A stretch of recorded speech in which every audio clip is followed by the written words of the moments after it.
Hello, hi. We'll do some stretching today. Okay. Oh boy. Alright, I'm sure. Sorry if I. If you can see my hiding, I'm sorry, but there's blood away. Oh. Well, you have to see me stretch, right? Yes. Well, of course, I'm not saying you should imitate what I do, but gradually you should get there. Okay. Little by little.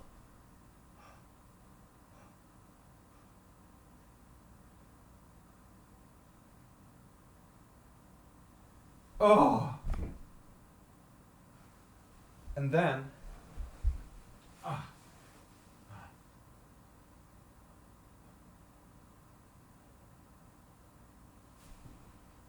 And.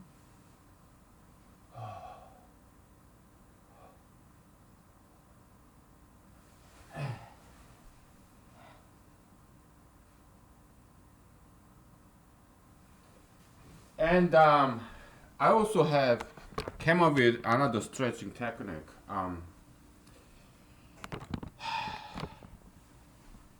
Uh, you balance yourself, right?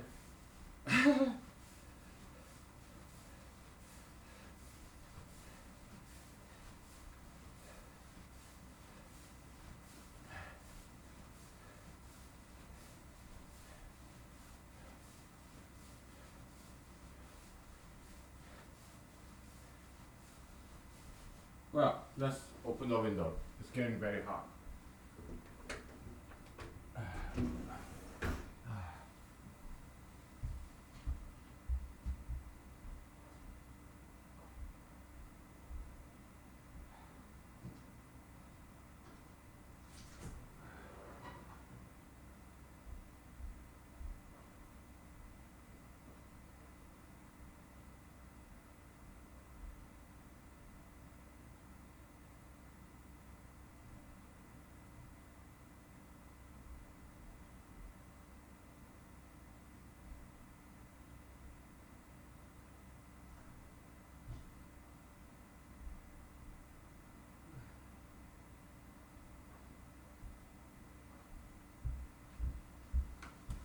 Well, by the way, happy Monday.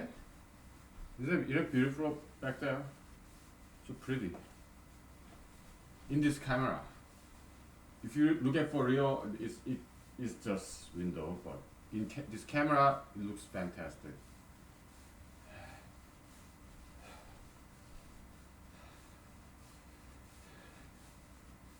I know it looks funny, but it works.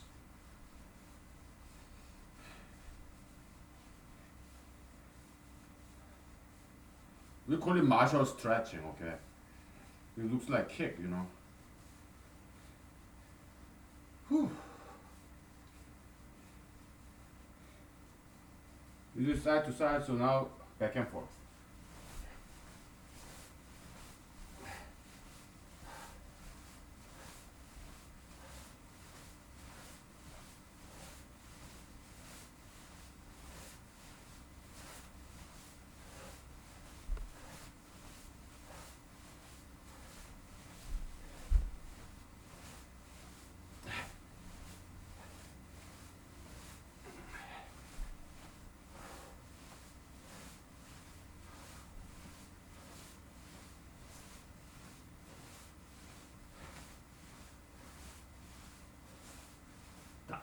Dynamic balancing, okay?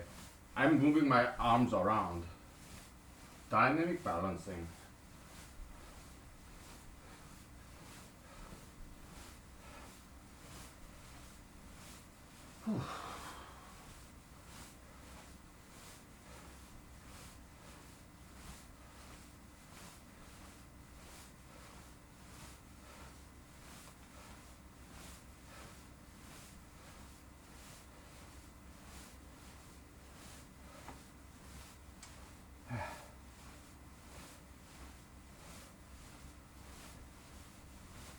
Oh, that's enough. Whew.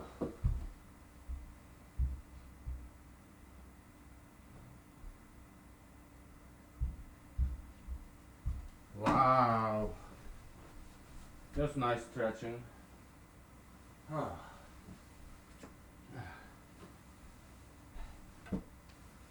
Wow. I feel much better now.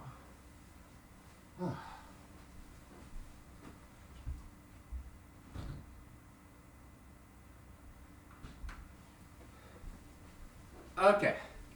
Let's get the party started, shall we?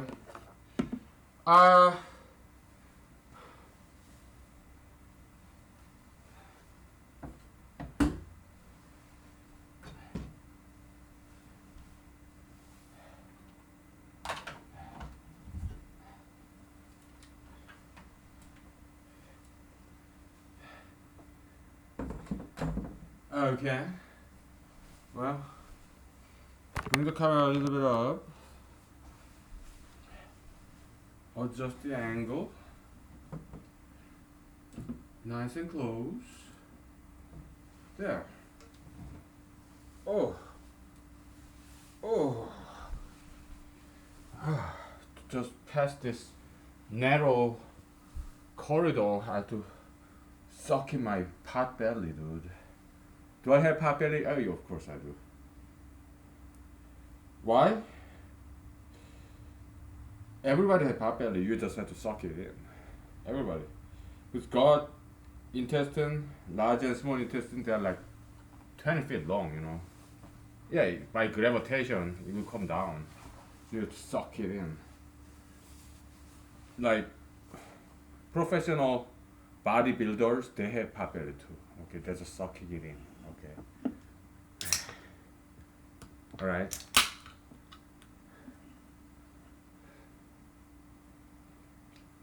But this angle is too uncomfortable. Better. Okay. So basically we found some periodicity, right? But this approach does not work. It didn't. It didn't help us in proving Fermat's theorem, okay? But I found another way. I didn't prove it yet, but I think that approach might work better than this, at least. I'll share that with you, but before we go there, let's just make some observation, all right? We have this D notation, right? Which is very cool. Prior digit, we just call it D, all right? So, for example, for 2,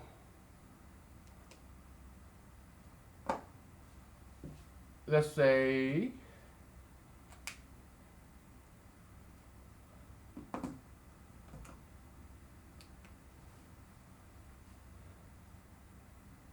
three to the n, let's say 3, okay? 3 to the n, let's say this is equal to dl. D is all the prior digits, we don't care about that. L is the last digit, okay? And then, because the periodicity in 3 is 4, then 3 n rho 4. If this is true, then 3 n rho 4 is a d prime L, okay? Because periodicity is 4, all right? So it's like this, okay? F x is equal to, if period is p, okay, f x rho p, okay, because if period is p, fx is equal to fx plus p, right? We can't prove this, okay? But how?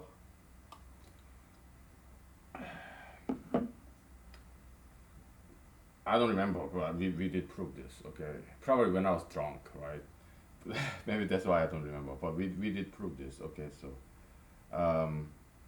they are equivalent, all right? They're totally equivalent.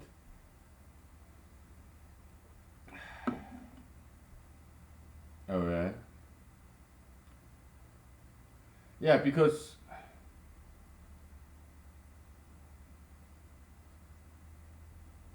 we're not going to reprove it. Okay, we already proved this. Okay, so take my word for it. Here, instead of n, you have n row 4, right?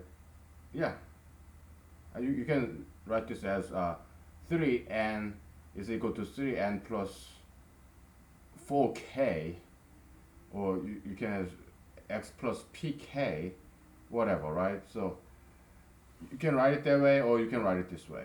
Okay, we're gonna use this row notation because it's our baby, and also it's by far more efficient than any other way.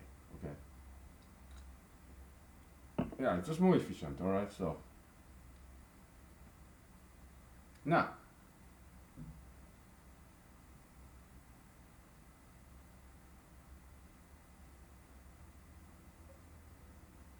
traditional way, you can say 4k plus 1 is equal to 3, and 4k plus 2 is equal to what, 9, and 4k plus 3 is equal to, well, d9, d3, d9, then d7,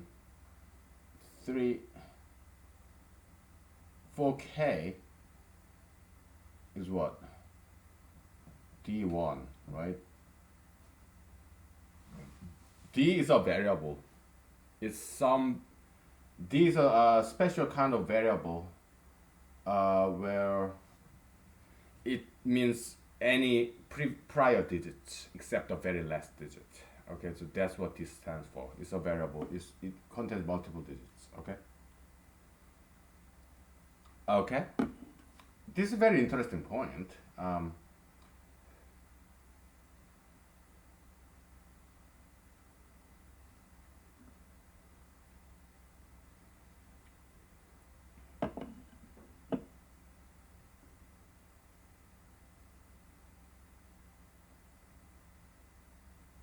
So we found that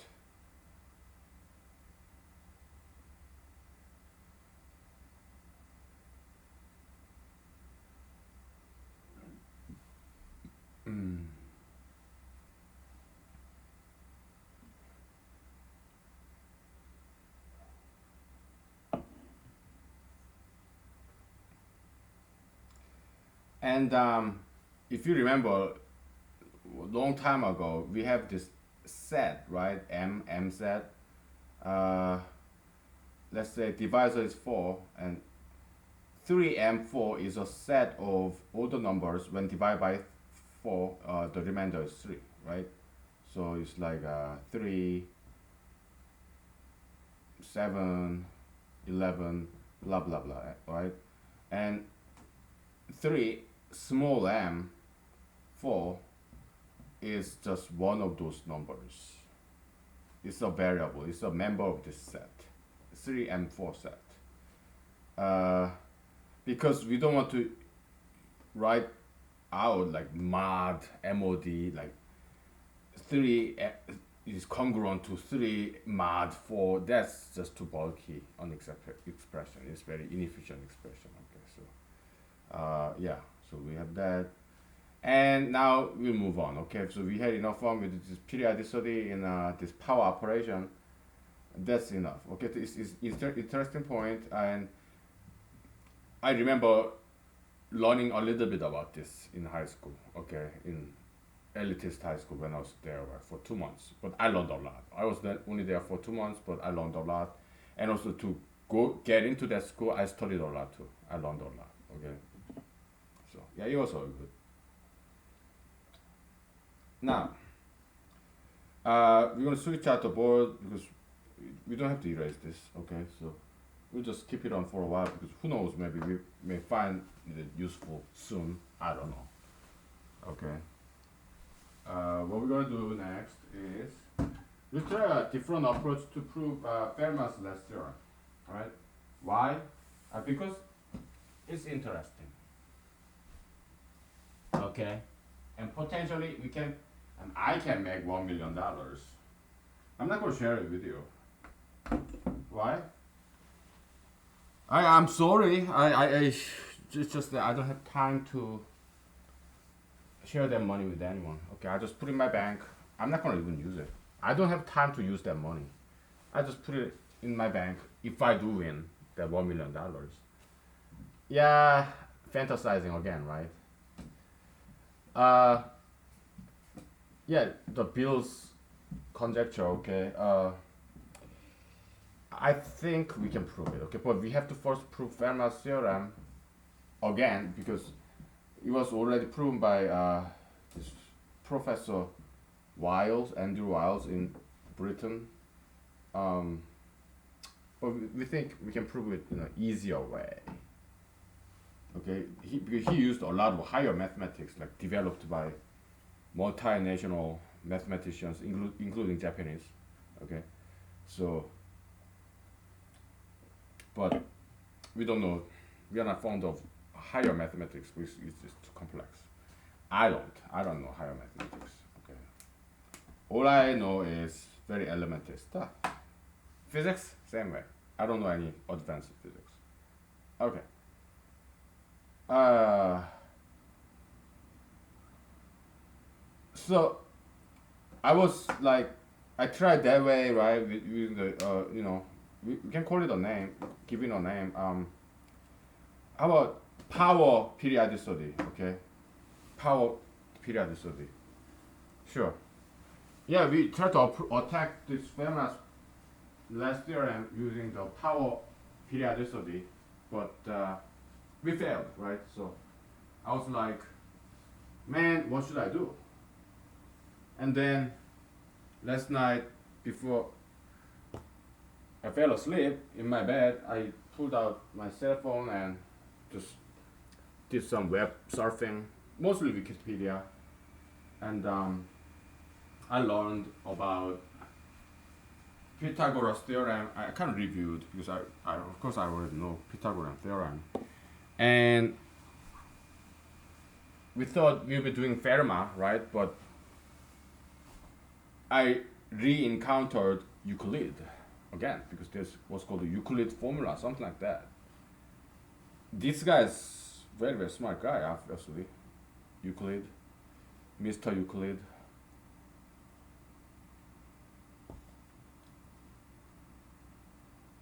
Yeah, so Euclid formula. What was that? I'll share it with you what I learned yesterday, last night. So, and then because I thought, well, Fermat's theorem is like power three and on, right? So I thought maybe I should look go back to the basic. Let's do the Pythagorean triple.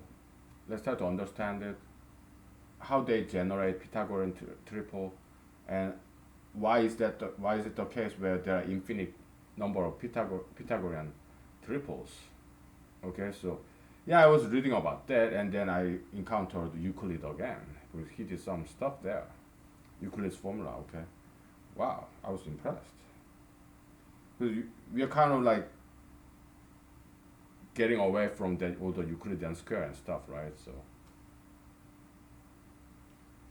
we may get back to it later, but we had dealt with it enough, so we kind of fed up with it. All right, we may get back to it later, but it's getting kind of stale because we stayed there for too long. Okay, it's like we are traveling nomads, traveling salesmen, right? Uh, you have this fixed market share as a seller, right? So then you no longer have customers in this town because all the people that would be willing to buy your product, they already bought it from you. So you need to go to some another town. It's like traveling band gig, like one night stand. It's like traveling nomad. Back in the days or even nowadays, cattle or sheep. Because if you stay in one place, they ate up all the grass, so there's nothing more to eat. So you have to travel so that your sheep can eat more brand new grass and migrating birds where it's kind of seasonal, right? They are looking for right temperature, but migrating caribous, you know, caribous. the Christmas deer, reindeer, okay, caribou, same thing. Yeah, they migrate so that they will eat what lichen, I guess, grass. They always migrate so that they don't need. You stay the one place, it's gone. All the grass lichen is gone, so they have to go to other places until they can rotate so that grass here grow back. Kind of. Yeah, caribou they are very cute. They're very flat mouth so that they can eat lichen on the ground. They're very cute. They kind of like dig up the snow and they're sweet. Very cute.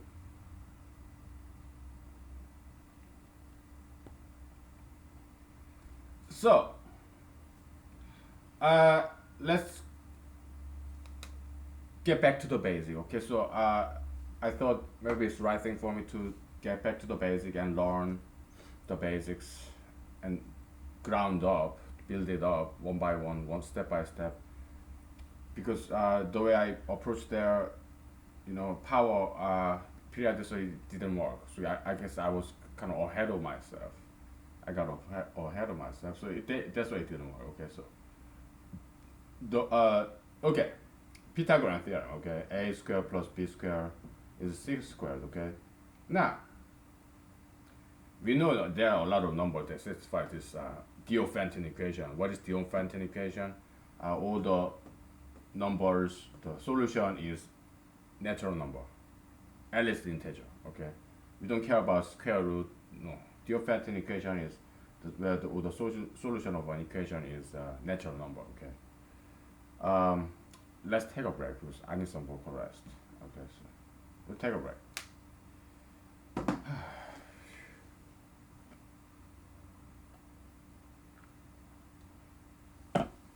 All right.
Okay.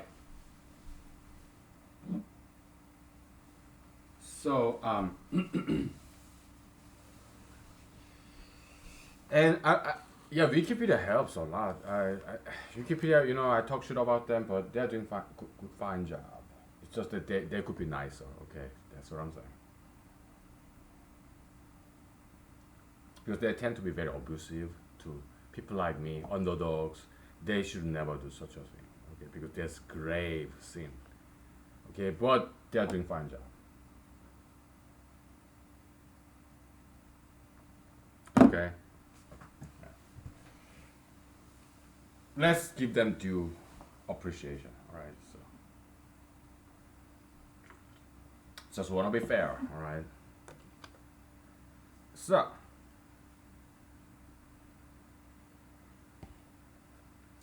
so in Wikipedia, I found that there are also this, we'll call it, what was that? This is a Pythagorean triple, right? We call it Pythagorean triple of the second order because it's square, okay? Now,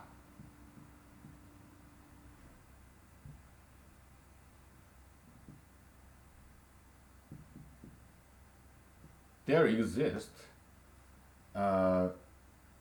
Pythagorean tuple, okay, n tuple, okay? It could be triple, quadruple, quintuple, whatever, double, whatever, okay? Well, before that you have this, a is equal to a to the first is equal to b to the first, which is a and b, they're the same, right? And then there's this, we call it Pythagorean tuple of third order, okay? Next,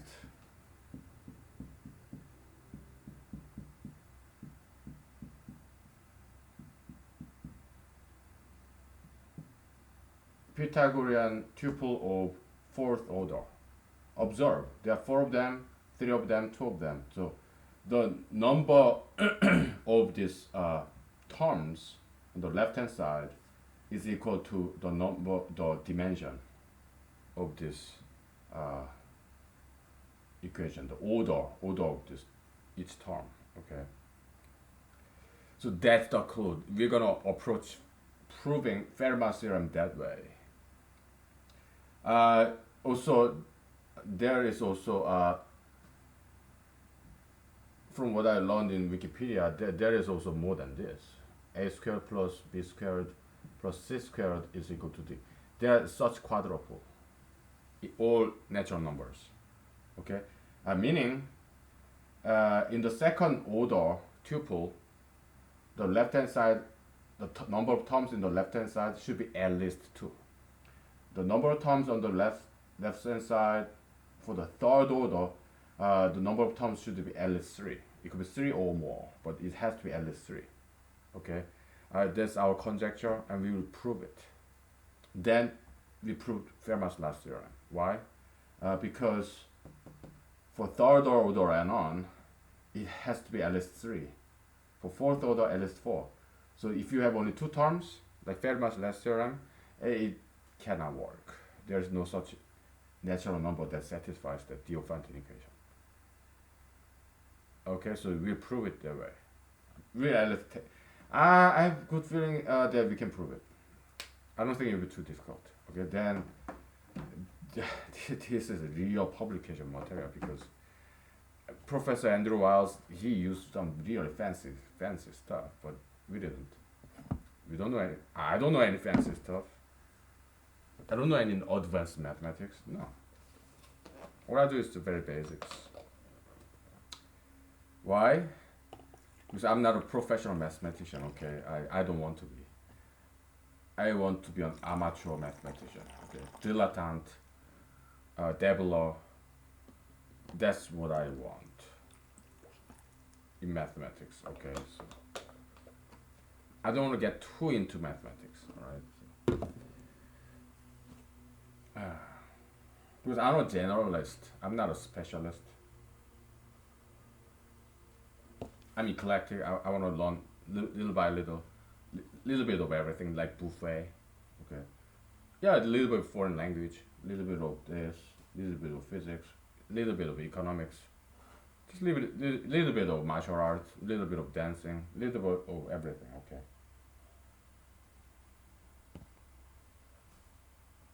Okay. Probably there is also solution, Diophantine, natural number solution for this too. There has to be, right? Okay. So we're gonna prove that, and to prove that, we need to understand the Euclid's formula, which is not difficult. I'll share that with you because I studied that last night. On my bed. We are living in a fantastic world. The universe of knowledge in your handheld cell phone. Internet, okay? We're living in a very good age to study, to learn things, okay? Yeah, internet is good. It's a tool. Yeah, it could be bad. It could be misused, but like by some child predators, right? Sexual predators. Yeah, internet could be abused. But again, it's a tool, just like a gun, knife, cigarette, alcohol. They're tools. They're not inherently evil. They can be misused, but they can be used for good purposes. Yeah, alcohol, tobacco, gun, alcohol, tobacco, firearm, okay, ATF. Yeah, they're all tools. Just like scissors, just like hammer, just like chainsaw. Yeah, they can be misused. They can be used to kill people, but that does not mean chainsaw is inherently a bad tool. Okay, gun, knife, tobacco, alcohol, same. They're all same. Okay.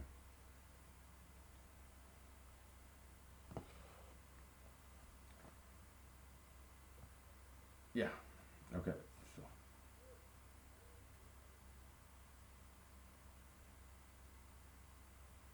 yeah, but tattoos, piercings, they're bad. Period. Okay. So I guess tattoo can be useful. I heard for the for some body part. Let's say a woman has lost her breast and she want to have reconstruction of her breast and her nipple. Yeah, plastic surgeons use tattoo dye to do that. So then in that special occasion, I think it's fine. Okay. But all the other tattoos are bad. Okay, so because tattoo piercing artists, they're supposed to get FDA approval. FDA, marijuana also is supposed to get FDA approval, Food and Drug Administration. Tattoo piercing, marijuana, they're drugs and they modify bodies. So tattoo piercing, it could be very dangerous and dirty, infectious, contagious. I mean, it can cause infection. So they are supposed to be actually plastic surgeons doing tattoos and piercings. But tattoo piercing, marijuana, it came through back door, through some criminal underworld. Okay, now it's mainstream, so that's wrong. Okay, yeah, this toxic, evil ideologies, satanic, right? Thieves, they're very much criminal. Okay, tattoo piercing, marijuana. Okay, so should it be illegal? Uh, if I'm the president, I wouldn't make it illegal, but I will talk shit about it like every single day. Okay, I'll talk shit about it. Tattoo piercing, marijuana every single day. You wanna see that? You vote for me. You don't wanna see that? You don't vote for me. Okay, I'm okay with either way. I'm okay either way, right? But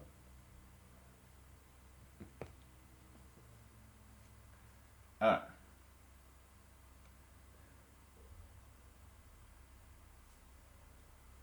so yeah, in nth order, the number of terms in left hand side it should be at least n or more. Okay, if we prove that, then we prove Fermat's theorem because Fermat we call it conjecture of like nth order conjecture.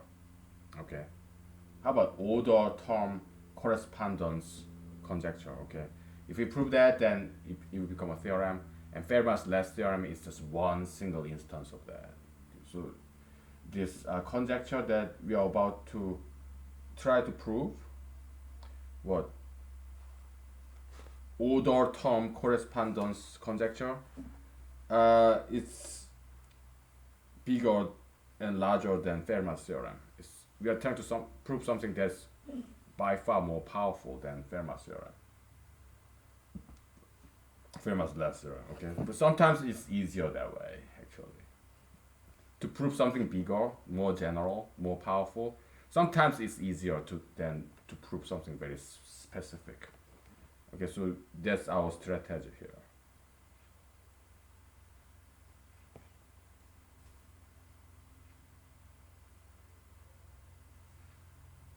All right, let me close the window.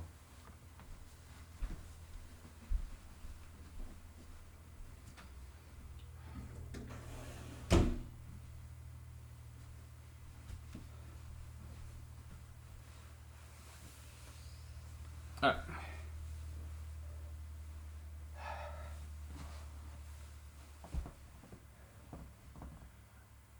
some neighborhood supermarket, they have this Monday special, Friday special where they sell lunch, very inex- kind of discount price. Yeah, I love that. Today, earlier I had chicken, baked chicken. Oh, it was good.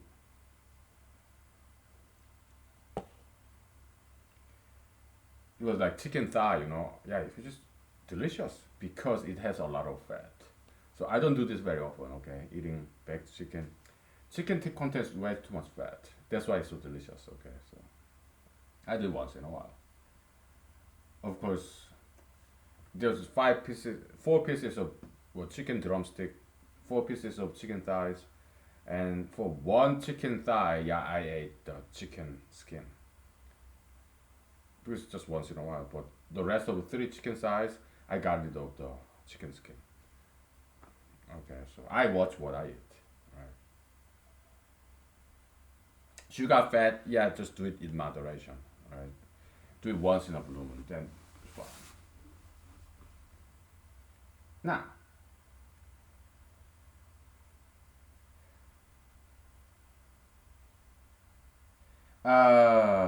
the Euclidean formula is very curious. It's the way Euclid discovered to generate Pythagorean triples. Very smart guy.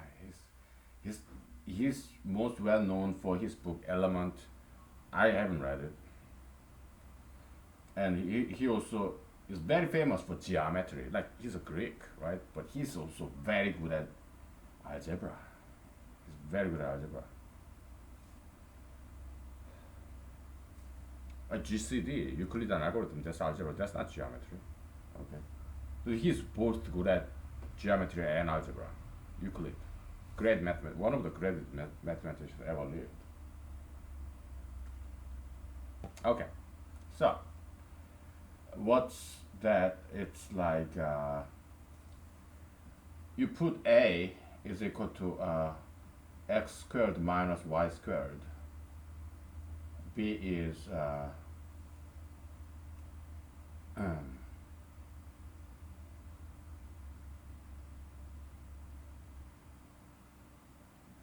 two x y. C is equal to x squared plus y squared. Okay, and let's plug that in. That's how you generate Pythagorean triples. This is the way Euclid found it. Okay, how to generate Pythagorean triples algorithm. Okay, so yeah, of course, x is bigger than y, which is bigger than 0. Okay, so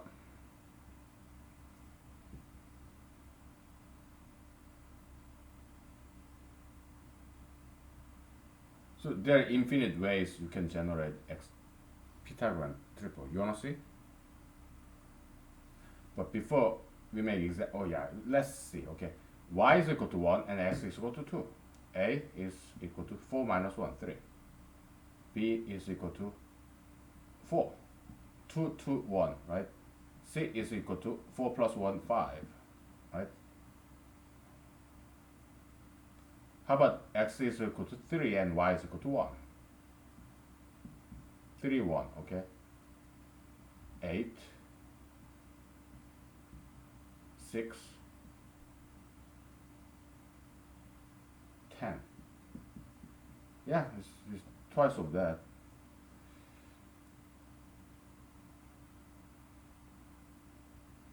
How about y is equal to 2 and x is equal to 3? 9 minus 4, 5. 2, 3, 6, 12. And this is, of course, 13, right? Yeah. 9, 4, 13.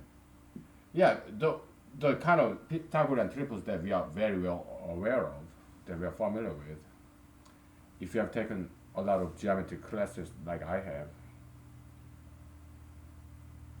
you just plug in x and y, x more than y, y more than 0. You just plug in one by one. to this, and you have algorithm to generate Pythagorean triples. There are infinite number of them because there are infinite number of natural numbers that satisfies these 1, 2, 3, 4 conditions. Actually, just one condition here. ABC, they're just generating formulas. Okay. This is really cool stuff. And by analogy, we're gonna try to find, it probably already exists, but I'm not gonna look up those papers because many of those academic papers, most of them, they are not free. I got no money.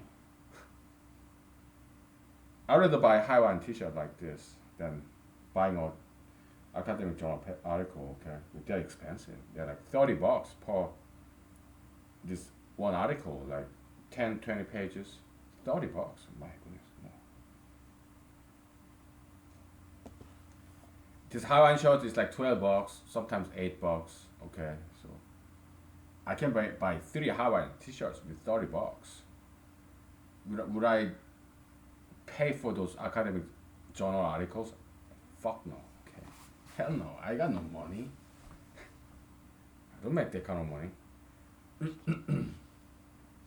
No. We'll just do it ourselves, okay? Probably it already exists. By analogy, okay, we'll try to find this kind of formula for third order. Okay? I'm pretty positive that it already exists. Okay? Even online, if I look hard enough, for free, okay? But I would rather just do it myself, okay? Because I want to see the pattern with my eyes rather than passively reading what other people did. There's some value to that, doing things on your own, even if it has already been discovered, because you get to see the pattern, you gain some ownership, sense of ownership and independence, and your zeal, energy, your motivation and momentum, you know. So we'll take 5 minutes break, okay? Because my voice needs some rest. Take 5.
Okay, we're back. Um, so let's take a break from mathematics and do some biology, shall we? Um, so we like the kind of food that is kind of hard and chewy, like cracker, for example. So we find it more palatable. Why? Because it's healthier. It's because if a food is kind of mushy, too easy to chew, uh, that's not as healthy as some hard food like cracker, something hard, like crack. Why? We have evolved to develop taste for those hard food. Not too hard, but kind of in the middle, happy middle. Okay, not too easy to chew, not too hard to chew, but kind of chewy stuff. Why? Because those uh, food with a hardened texture, that's harder for bacteria or some microorganism, mostly singular cell organism like bacteria or yeast, like some fungus, to penetrate because it's hard surface. Okay, so hardened food like dry food, for example, like beef jerky, they are harder for bacteria to penetrate because they are hard. That's why we have evolved to develop taste for those food because it's healthier food. Okay, less bacteria infection. Okay, so also we love hot food, not tepid but hot food. Why? Because hot, if this food is hot, cooked, fully cooked, then bacteria are all dead, germs are all dead, so it's healthier for us to ingest. Also, hard food, it kind of cleans our mouth, our teeth, right? Just like brushing. So multiple purpose. Okay, so that's that. All right. Okay, let's start to plug it in. Okay, to this Pythagorean theorem. Okay. Um, eh, I want to use different color. Give me one more pen.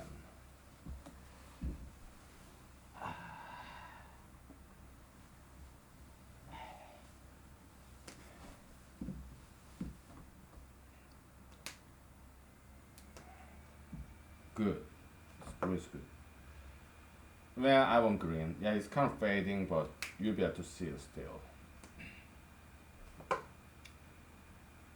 We are squaring this, okay? So we'll just do it, okay? So x to the fourth plus y to the fourth minus 2x squared y squared, and then 2xy, plug it in, plus 4x squared y squared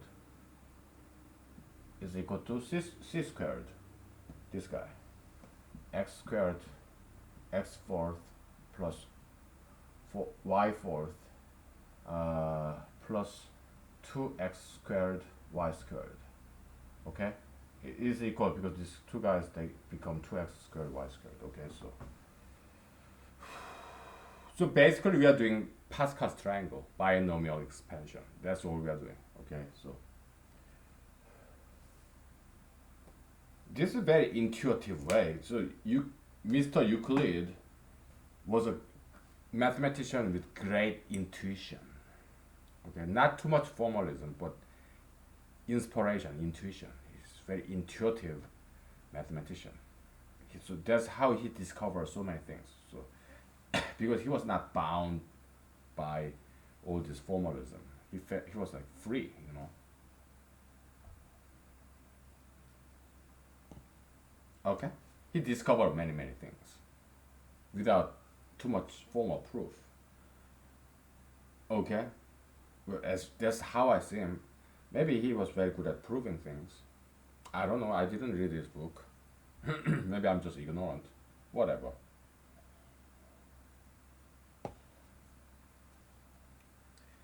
Okay. Yeah, the Harvard mathematics professor Benoit Mandelbrot, he also was very intuitive mathematician. He didn't take care too much about proving things. Okay, there was his colleagues complaint to him from what I read from this book, chaos theory. Okay, Yeah, it was 1980s, written in 1970s maybe. It's a classic among science students like me. Okay. All right.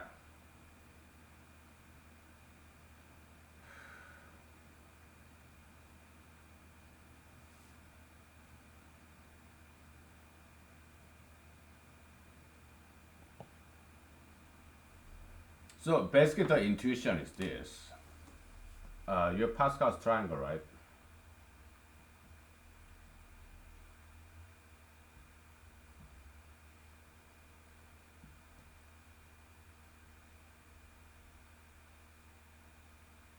That's all we need.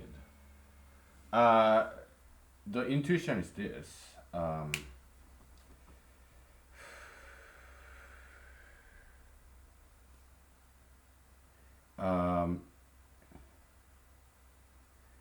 in the second order,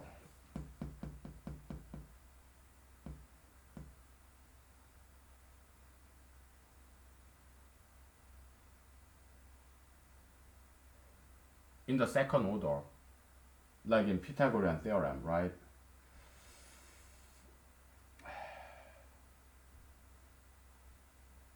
You are expressing A and B, A and C, right, as some square, okay? So when we square x squared minus y squared, we are doing the we are taking very intuitive approach here. Okay, so intuition, without any formal proof. Okay, that's the first step. Later on, yeah, we'll do formal proof. Okay, but at in the beginning, we want to be intuitive. All right, so just like Mr. Euclid. Okay, so and this is very beautiful, interesting point.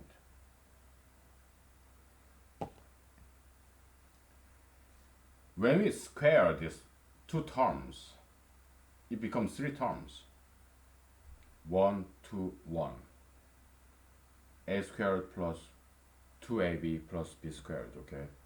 If you square something that has two terms, it becomes three terms.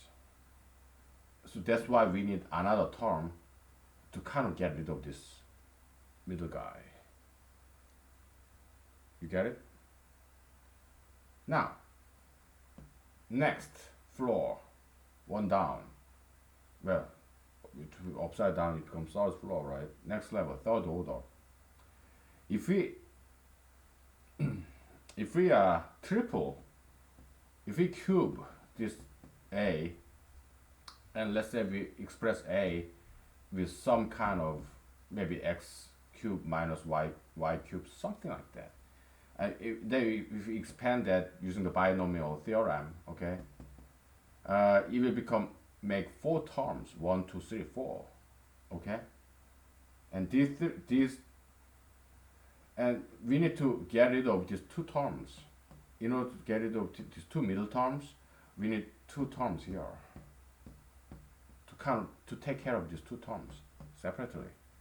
Okay, so that's the intuition, that's the idea. Okay, and I think probably that's the best possible strategy in attacking Fermat's last theorem, improving it. Probably that's the best approach. Professor Wiles, I don't know, maybe he tried this, but he somehow resorted to some advanced mathematics. I don't know why, but it's good that we don't know too much mathematics, okay, because we can find simpler proof than that. Maybe he knew too much. We don't know too little, we know enough. We know the minimum, okay, so that we are minimalist. Highly efficient, highly frugal. Okay, so we're gonna need another whiteboard, okay, because let's try to find this kind of Euclidean formula for third order.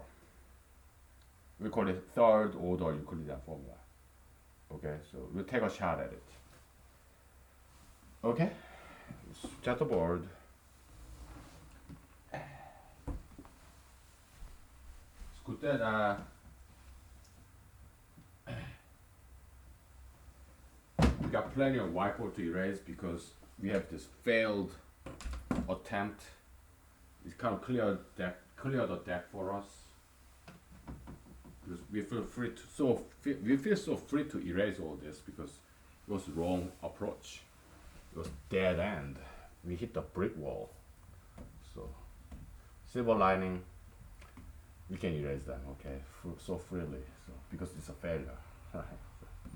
It was nice exercise though. Yeah, failure is the mother of invention, right? Also, necessity is mother of invention too. Whatever. Yeah.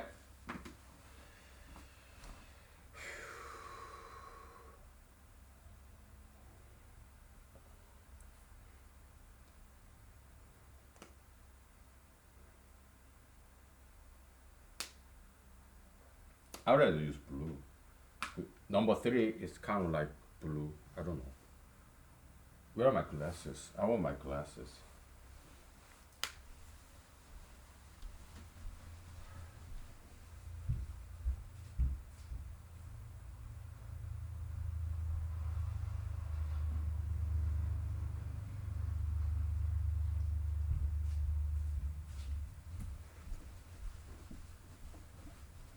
All right.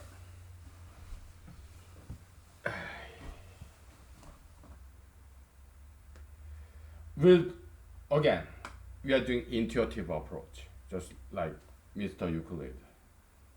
Okay. We'll just do trial and error, okay? We'll just trial and error.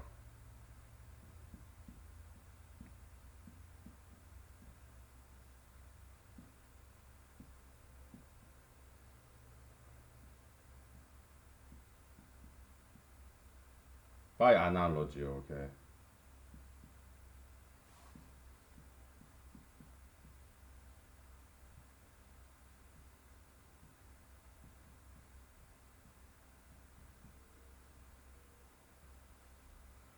And let's see, it's trial and error, so we don't have to get it right for the first time, okay? We don't have to. We just find some pattern and we correct it and tweak it a little and make it work, okay? Well, let's plug it in, all right? What do we have? A cube plus c b cube plus c cube is equal to d cube, okay?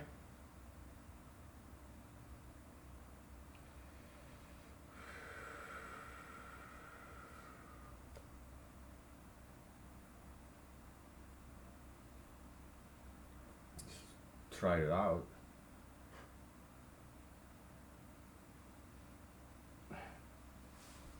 My finger is hurting, so I'm going to use my left hand. Oh boy.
Well, they are of course they are not equal.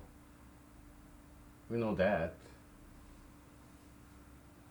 We need to tweak this so that they become equal. Okay, so maybe it's not that easy, huh? Well, we'll see.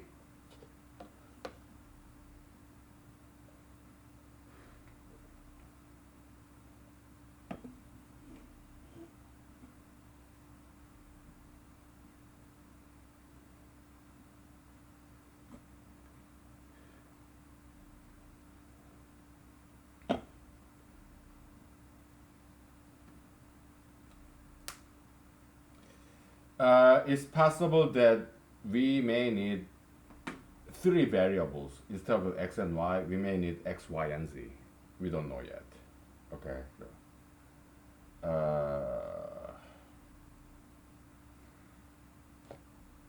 We don't know.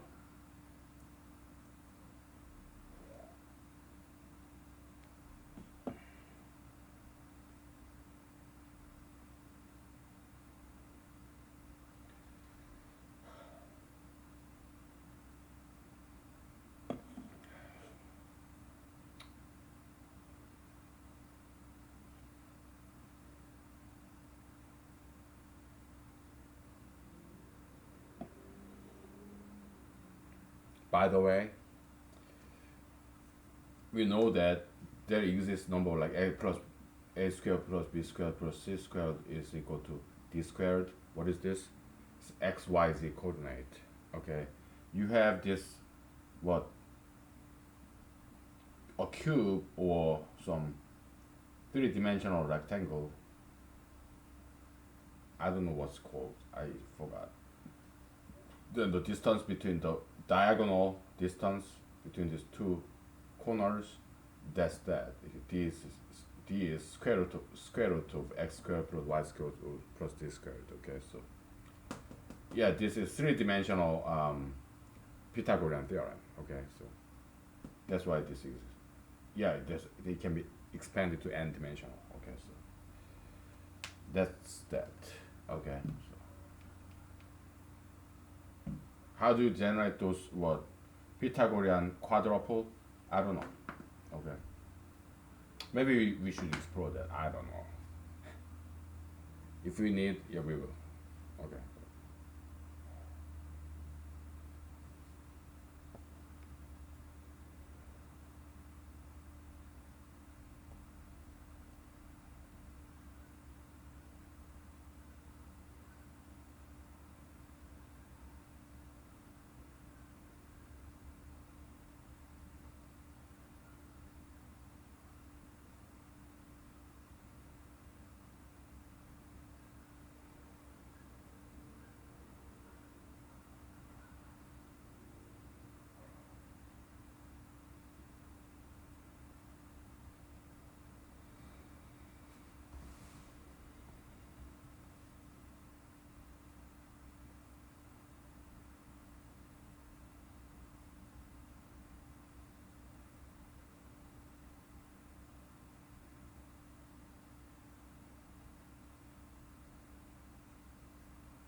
I have got feeling that at least uh,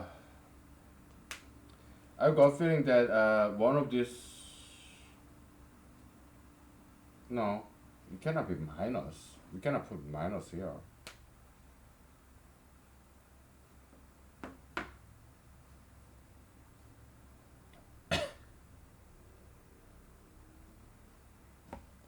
Let me cheat a little bit. I'm gonna look up some internet article. Okay.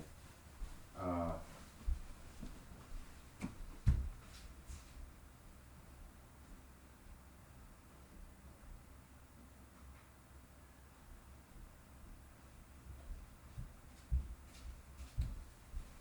I can use some help. And because we are dealing with very tough, difficult problem. If there's free internet article about this, then yeah, why not use it?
I'm looking at Wikipedia Pythagorean triple.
Okay, this is something I missed last night. Euler sum of powers conjecture. Okay.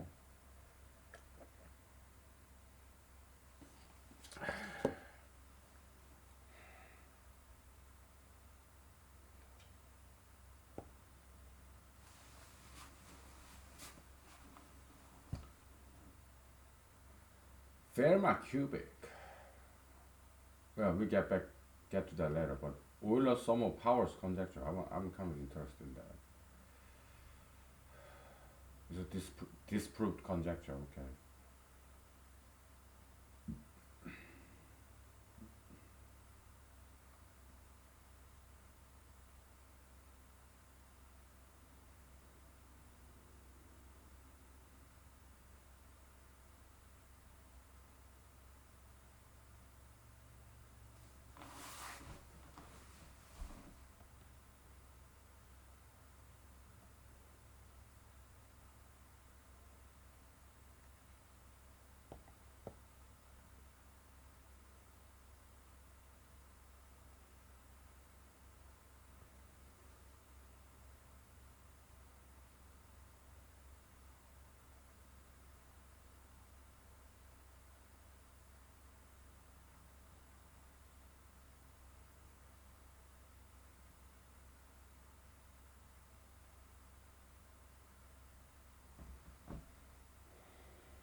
I think what we did was Euler's conjecture,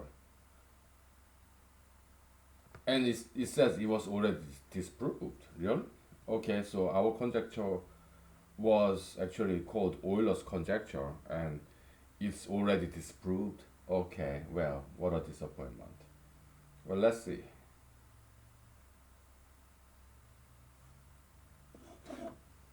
Well, live and learn, I guess.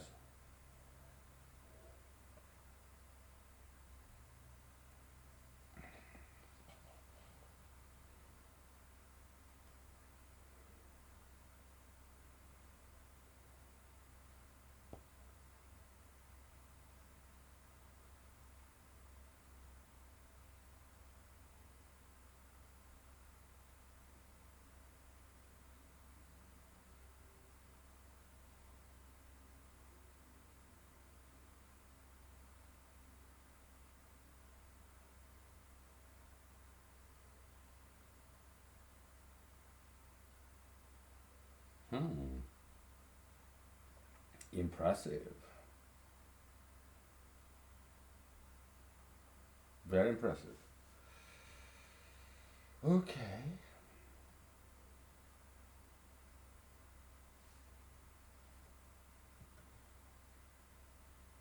I guess this problem is more complex than I thought, more difficult than I thought. Okay.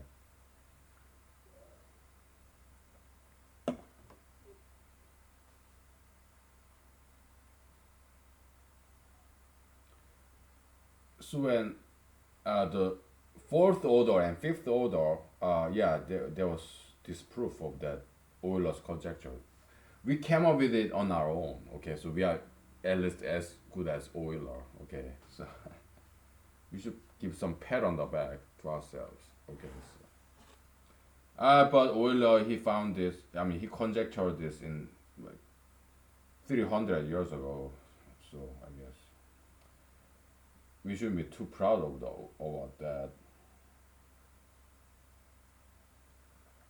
Finding the same thing like 300 years later. Come on. Oh well. But he was a professional mathematician. We are not. So I'm not. Okay. Oh, that's impressive.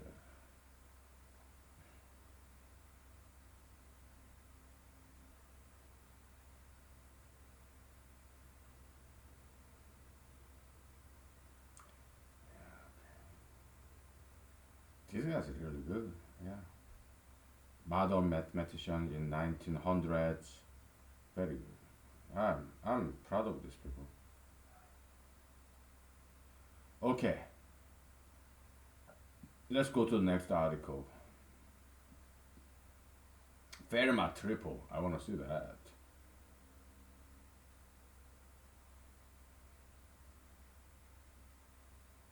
Fermat cubic.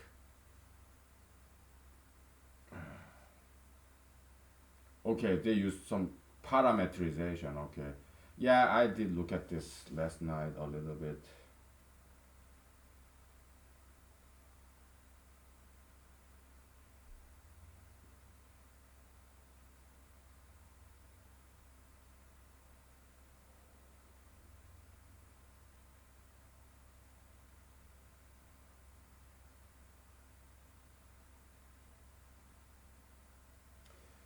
So they use parameterization. I'm not a huge fan of parameterization. I want some algebra, just basic algebra.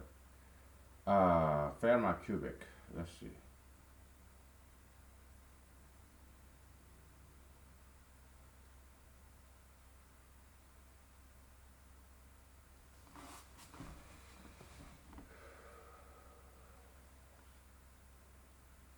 Wikipedia article about Fermat cubic is not very good, so I gotta look at some other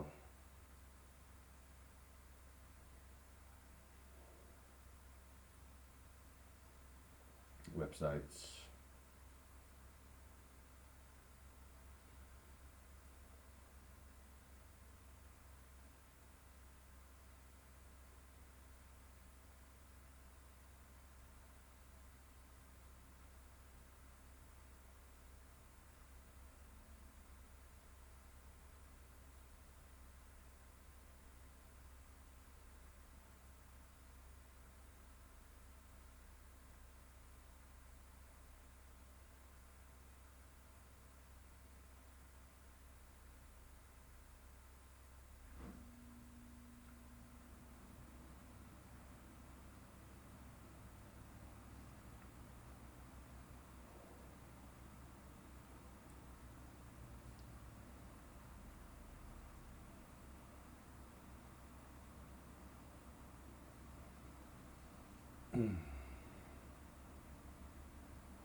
So the kind of conjecture that we came up with independently, it was conjecture by Euler.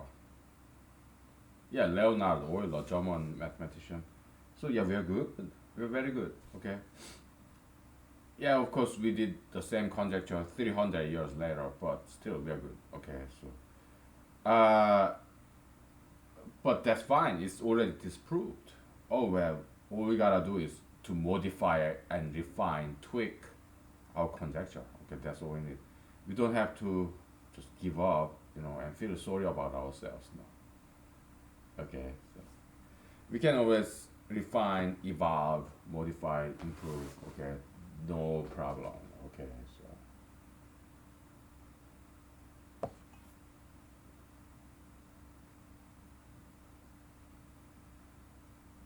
okay, there's some free mathematics journal article in PDF. Okay,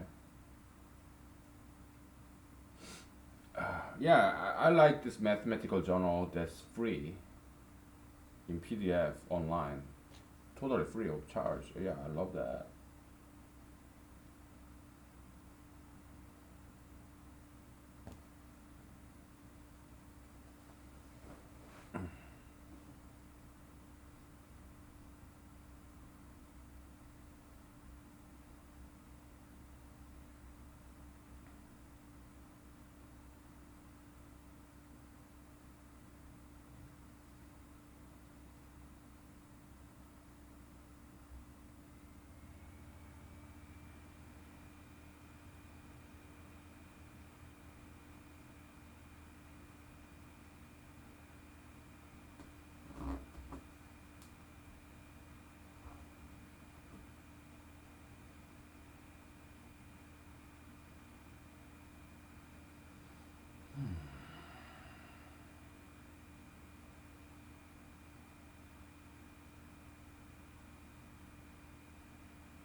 Just making sure I'm not showing you any of my bald spot. Okay, so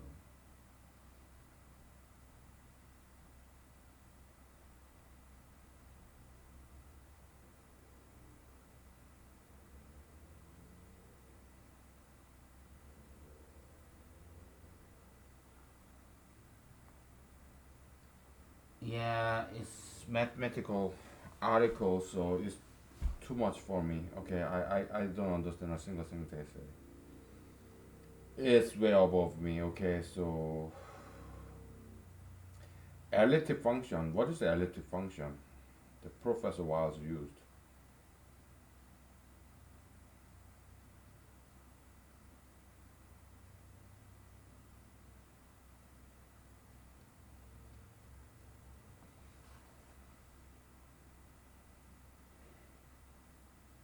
I don't know.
All these higher mathematics, I don't know what the hell they're talking about. I don't know what the fuck they're talking about. It's all Greeks and Hebrews to me.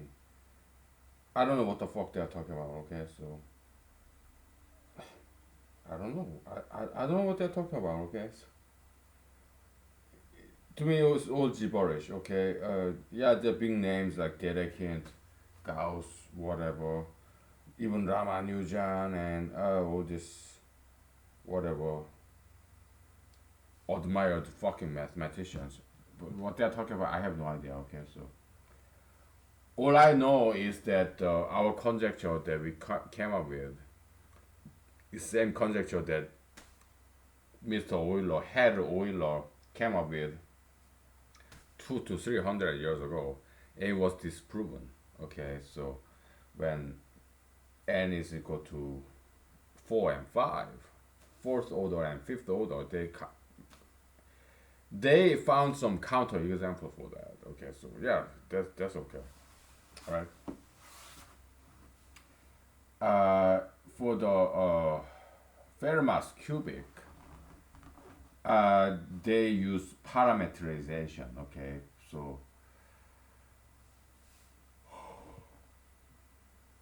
maybe there's no algebraic solution for this. Okay, maybe not. Well, but I'm kind of tempted to attempt and let's give it a try.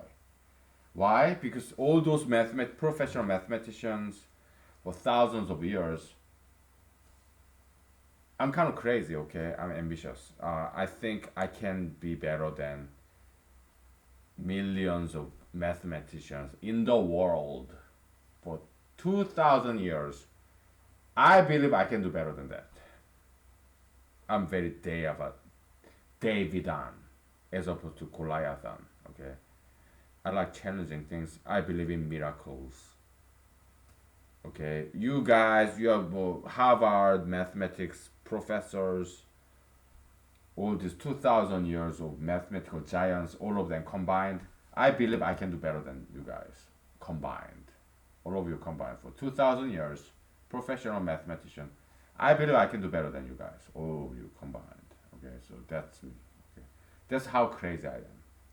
In Christianity, we don't call it madness. We call it faith. Faith, belief, like David versus Goliath. Because we Christians, we are crazy, right? But we don't call it madness. We call it faith in God, Almighty God, who's capable of performing miracles. Okay, so that's Christian way of thinking. Okay, so we take 5 minutes break and we get back to whatever. Okay.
Yeah, cooking my dinner. Okay. I'm just wanderer. We are, if you're like me, kind of wanderer in mathematics. Yeah, we just dabble at it. Good hobby, right? We did discover many things here. Okay, so uh, when I was a computer programmer, okay, in Los Angeles, my boss, senior computer programmer, he told me because I had this colleague, kind of senior colleague, okay, and I was kind of jealous of what he did. Okay, he programmed this way, but I programmed it this way. Okay, but my boss said, "Hey, you no need to be jealous. Programming is just programming. It's no matter it's he or you, it's same thing." Okay, so let's apply that lesson in the mathematics. Okay, mathematics is very mechanical process, really. Okay, so yeah, it's creative, but it's also very mechanical. So if many people have studied enough about Fermat cubic, probably they took this approach of parametrization (SNT) because they could not find algebraic form, like third order Euclidean formula. Probably they tried them. Many people tried that, but they couldn't find it. Most likely, I won't find it either. Okay, so because it's been studied for centuries. Okay, at least for decades, if not centuries. Okay, so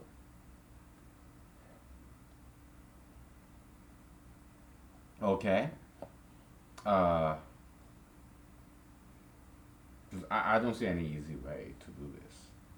I really don't. Okay, we gave it a try.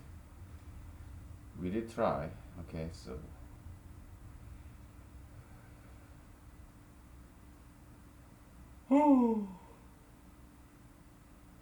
and we don't want to go. We don't want to increase the number of variables here because it get too messy, too bulky. Okay, maybe we have to introduce x, y, and z, but we don't want to go down that road. Because the third order binomial, oh, that's a headache, right? We don't want to continue down that road. Okay, so $1 million, I guess, is beyond our reach. Okay, so that's fine. Fermat theorem. Can we prove this in a better way than Professor Wiles did? I would love to, but I'm not seeing any easy way. Okay, I'm just not seeing it.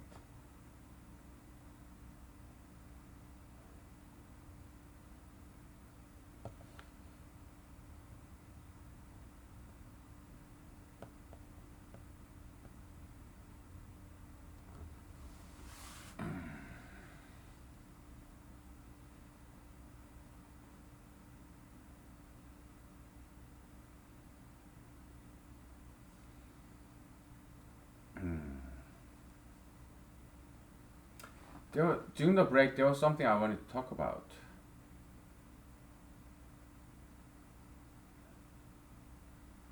I forgot. Let me try to remember that one thing, no mathematical thing that I wanted to talk about. Okay, belief. Okay, it's human basic necessity. It's like human nature. We want to believe in something that's outrageous, that's paranormal. Okay, so yeah, I mean Fox Mulder in this character in X Files, he said, "I want to believe in UFO, unidentified flying object. I want to believe in UFO." Okay, that's human nature. Okay, so you want to believe in UFO, you want to believe in gay marriage, you want to believe in marijuana, you want to believe in tattoos and piercings, you want to believe in plastic surgery. Those minority things, something that's unusual, and something that's perhaps extraordinary, minority, rare, scarcity. We want to believe in those things. Okay. Me personally, I want to believe in Jesus' miracle. The fact that, I mean, the episode that kind of like Greek mythology, kind of fairy tale story. Jesus walking on the water. Okay, I want to believe it. Do I believe it? Yeah, I do believe it happened. Okay, I want to believe something miraculous, something extraordinary, something minority, something rare, scarce. It's not just me. It's every single one of people, everyone in the world. Why? Because it's human nature. It's human condition. We crave for something extraordinary, like roller coaster ride, something that doesn't happen every day, because it gives us some fantasy, escape from mundane reality, life, Monday through Friday, kind of. We want to escape from that. So that's why you go to amusement park to get roller coaster ride. Although it can break your neck, you can fall off and you can die. You want to experience something extraordinary. That's why you go on camping, hiking, sometimes. Okay, because it's risky, something extraordinary. It's not safe. Monday through Friday, yeah, you're living in a very safe environment. You're at home, take highway, in your car, go to work. You're protected, right? But on weekends, you wanna do some adventure, something risky, dangerous, like hiking, camping. Because there are bears, mountain bears, ferocious, hungry bears. You go on camping, whatever, okay? You wanna do something extraordinary. You want to escape mundane Monday through Friday kind of safe life. You want to take risk. That's basic human nature, human craving, human necessity. We want to take some balance. Monday through Friday, mundane, common place, safe. But on weekends, you want to do something risky, dangerous, extraordinary. So yeah, but there's good way to do it, bad way to do it, right way to do it, wrong way to do it. Wrong way to do it, yeah. Believe your faith in gay marriage, tattoo piercism, sugar fetishism, marijuanaism, criminalism, plastic surgeryism. That's bad faith, that's bad religion, bad belief, bad hope. Okay? Good way to do it, right way to do it is Christianity. Okay? Other religions, I think they are fine, but I think Christianity is better religion than all the other religions combined. That's my personal opinion. Okay, so it's my opinion. Okay. Uh, okay. Should we give up on this? I don't know. I don't know. Can we design this third order Euclidean formula somehow? Well, let's take a look, because just the fact that nobody discovered this yet does not mean we cannot discover it, because we could be better than all those stupid people combined. Okay, geeks and nerds in mathematics. We may be better than those people. Okay, so thousands of years combined, millions of mathematicians. Yeah, we can prove ourselves to be better. Okay, so because we believe in miracles. We are Christians. Okay, we believe in miracles. I mean, Jesus, he walked on the water, right? Allegedly. Nobody ever done that for thousands of years. Yeah, there's some Jesus lizard. There's some insects that can walk on the water. Okay, but no human being ever done that before Jesus. For thousands of years, Jesus did it. Son of carpenter. Okay, yeah, people say in his time, yeah, he's just human being. He's not nobody special. We know his parents, his siblings. When he walked on the water, he surprised people, because nobody have ever done that for thousands or tens of thousands of years. No human being ever walked on the water, but Jesus did. Okay, we believe in miracles. Okay, yeah, for thousands of years nobody found this third order Euclidean formula, but we believe in miracles. We believe that we can do better than those millions of mathematicians, professional, or thousands of years. They couldn't do it. We believe we can.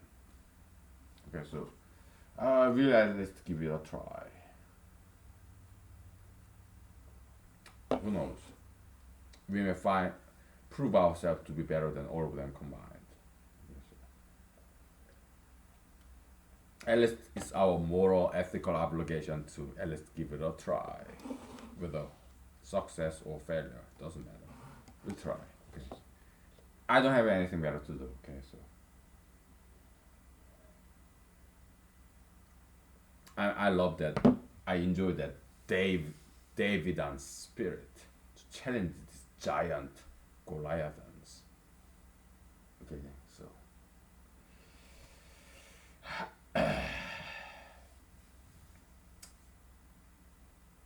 alright.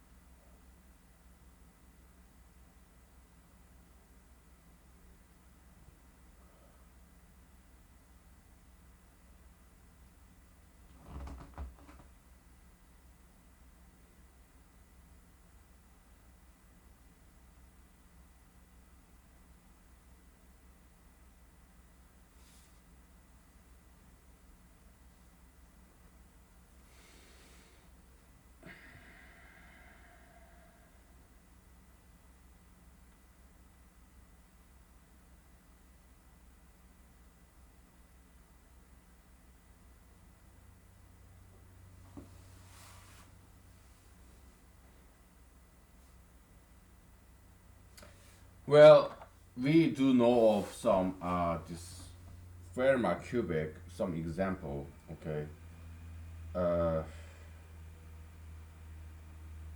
let's go back to Wikipedia. Okay, because they have some example of this Fermat cubic. Okay, so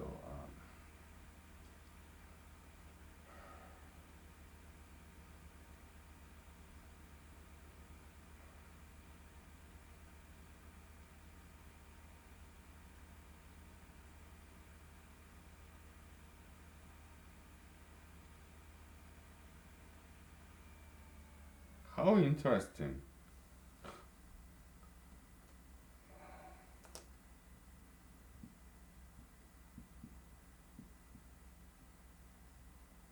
How interesting.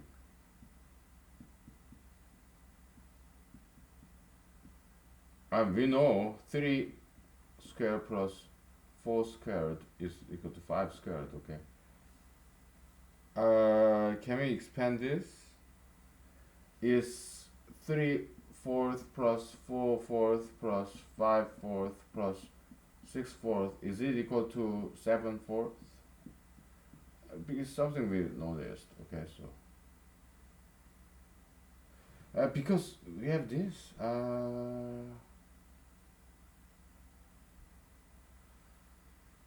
Let's go backward. Okay, we have 3 4 5 and 3 4 5 6. Uh,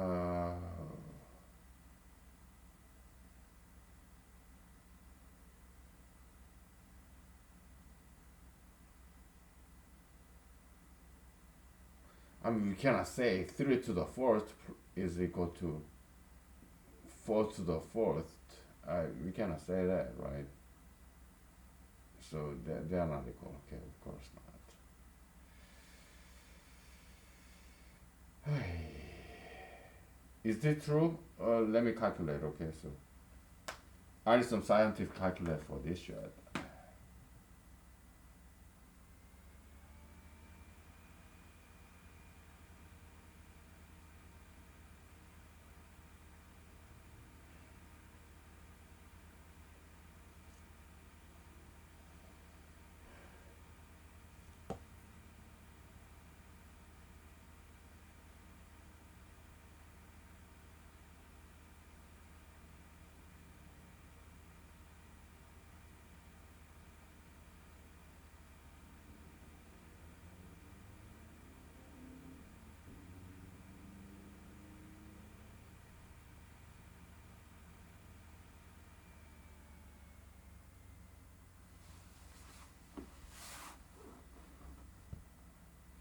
Online scientific calculator. Okay, so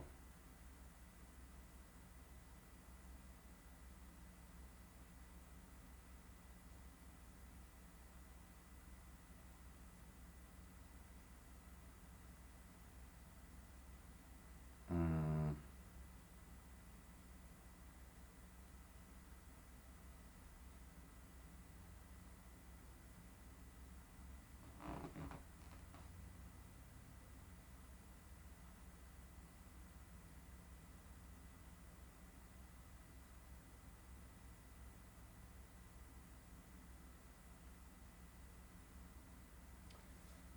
this guy is what? Left hand side is 2258. Okay, it cannot be this because 7 times 7 is what? 49, and 49 times 49 it ends in 1. Okay, so yeah, our what power periodicity theorem, it can't comes in handy, right? So 7 times 7 is 49, and 49 times 49 it ends in 1. So they cannot be the same. Okay, so fine, no problem. Okay. How about this guy? Let's see. I use scientific calculator because I'm not gonna calculate this shit. Hell no.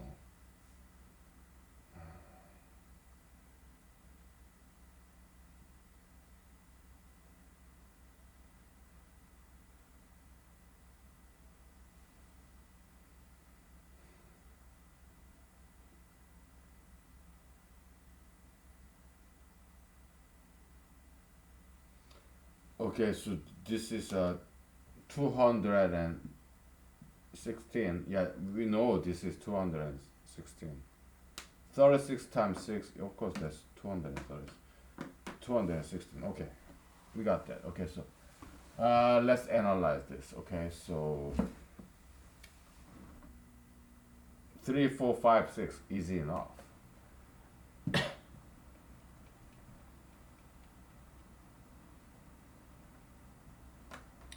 We're gonna have to reverse engineer this thing. Okay, so come up with a lot of conjectures and pick one that works the best. All right. Just like any other business. Okay, mathematics, business, show business, all the same. Okay,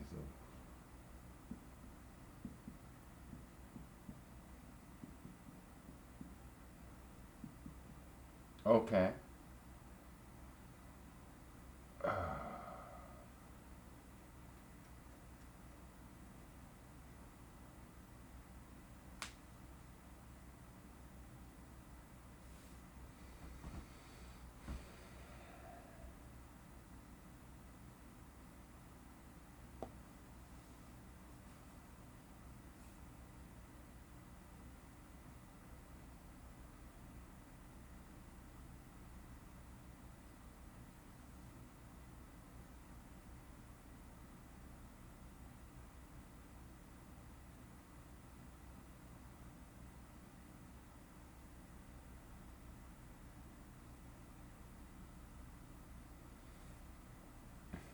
Well, 4 is not a multiple of 3.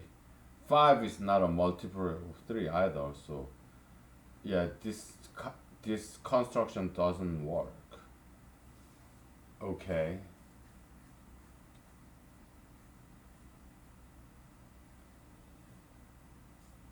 Ooh.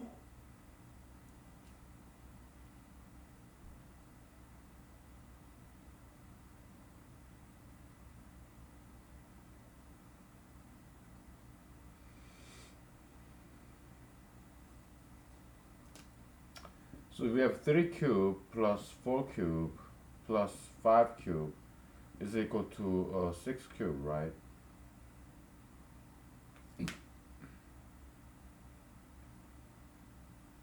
Of course, we can multiply these 4 numbers by 2, 3. Okay, they will cancel out, right? So,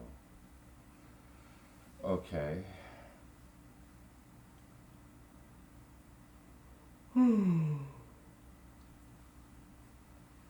We're doing this for fun, okay? I mean, I have full-time job. I don't have to make $1 million by proving Bill's theorem, Bill's conjecture, or disproving or disproving. I don't need $1 million, okay? I have my day job, full-time job. I pay my bills, okay? We just do this for fun, as a hobby, okay? Yeah, sit back, relaxed, laid back, okay? And we are amateur mathematicians, as I am, and we want to be better than professional mathematicians. They are our competitors, okay? Just because we are relaxed, although we have less time, because we have some other job, just because we are relaxed, yeah, we believe that we can be better than professional mathematicians. Okay.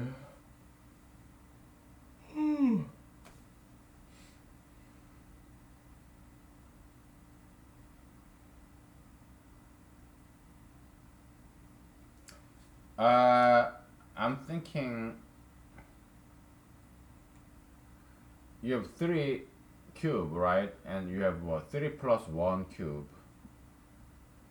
and you have three plus two cube, okay? And that's equal to three plus three cube, okay? So I'm trying to find the third order Euclidean formula, okay? So I'm trying to explore every single angle there is, right? So just trying to come up with a nice handy dandy Euclid's formula for third order. That's what I'm trying to do. Okay, so let's see how this pans out. Okay, so it's legwork, it's manual, laborious, but sometimes you have to do it. Okay, so we'll take 5 minutes break and we'll expand this and try to come up with some kind of pattern recognition. All right. We don't care about all other mathematicians, okay? Geeks and nerds. We are better than them. We are fit. We are not obese. We know dance. We know how to dance, how to do martial art. You know, we are very better than those geeks and nerds in mathematics. Okay, but we are more than that. We are more than mathematicians. We are economists, amateur, amateur we are professional humanologists, we are amateur physicists, okay, so amateur linguists, we dabble on foreign languages and all that. Okay, so yeah, we are better than mathematicians, professional mathematicians, okay, that's just nerds and geeks, okay, we are better than them. Okay, so we don't give a fuck what they have proved, not proved, okay, we are better than those geeks and nerds in mathematics, okay? So professional mathematicians. Losers, okay? Alright, take 5, okay? So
we'll take 5 minutes break, okay? So, yeah.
Okay. We're back. All right. Okay.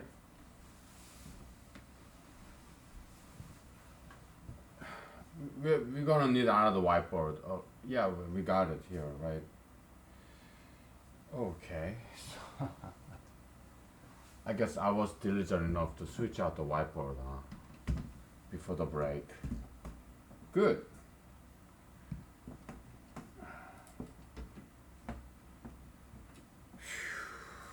Good. What the hell? I gotta adjust this angle a little bit. It fell on me. Ain't that a bummer? I'm not gonna use B word because I don't want to be characterized as sexist because I'm not. Okay, so probably you don't. You probably nobody understood what I just said. Okay, I'm slurring English with Korean accent. Drunk. It's not that important. Okay, so all right. E.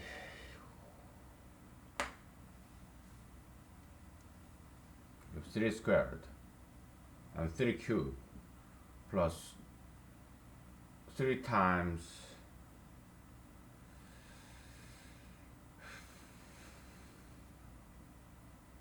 3 cubed 3 squared plus 3 times 3 plus 1, okay, and plus 3 cubed plus 3 times 3 squared times 2 plus 3 times 3 times 2 squared plus 2 cubed. Are they equal to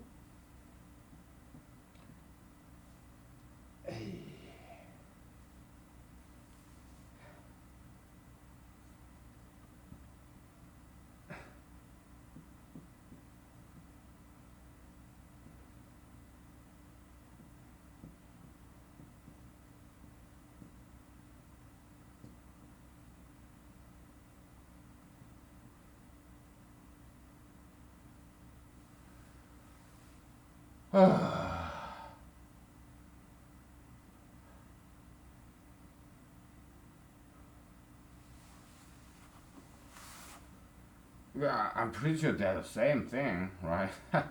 Has to be. We calculated that shit, so yeah, it should be the same. Our job is to recognize some patterns. Some patterns. Okay, so we want to design third order Euclidean formula. Okay, that's our goal. In algebraic term, not using parameterization like some other people did. We don't give a fuck what other people did. So, give me 1 second. I need some tongs.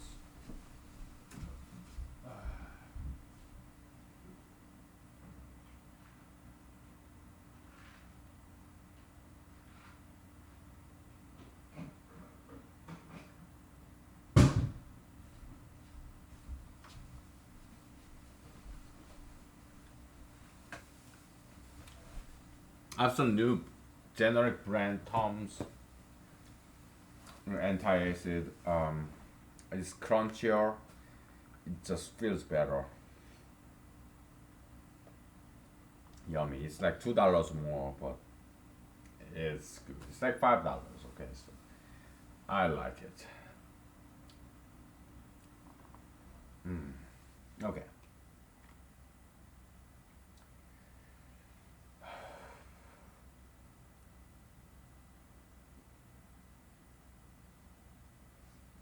All right. Well, we have this guy cancels out, right? This guy cancels out. Okay, so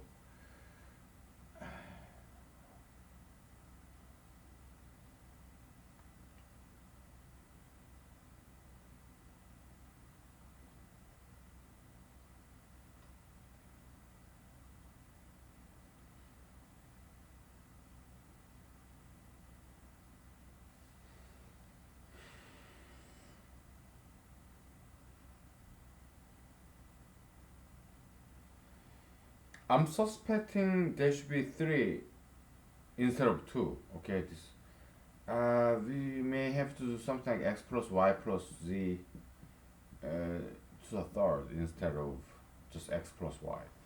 That will be more natural. Okay, so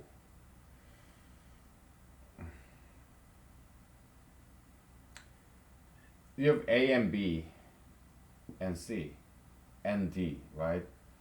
Instead of expressing this into two terms, I think this should be expressed with x, y, and z because they're a more natural way of doing things. Okay. Yeah, it will be messy. I mean, come on. X plus y plus z to the third. I don't even know what this is. It shouldn't be too difficult, right? It shouldn't be too difficult, but we have 40 minutes left. Okay, so I need some water. But that will be my guess, right?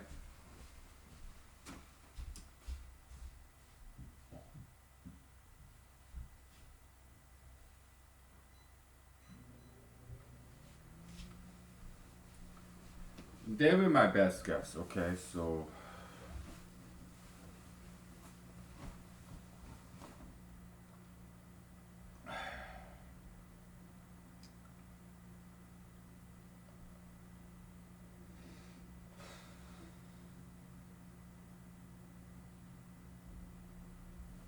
I think that's what we need. We need 3 terms, 3 variables. Okay, so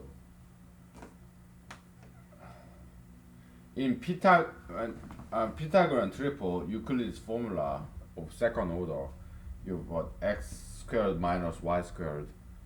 B is what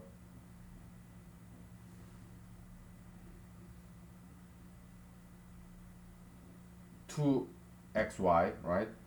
C was x squared plus y squared. Okay, I think we need to do something similar to that.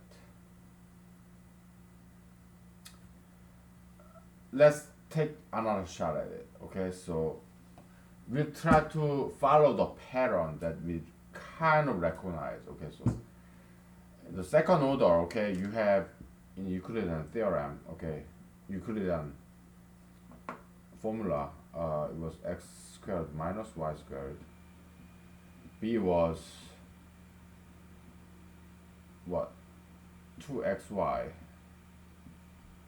C was x squared plus y squared. Okay, so we're gonna have to follow this pattern. Okay, so and x is more than y and more than 0. Okay, so let's make some hypothesis, right? You have a something and x y z, okay, and you have b x y z, okay, c x y z, okay, so okay, what if, just bear it with me, okay, we may be wrong, we're just shooting in the dark, okay, so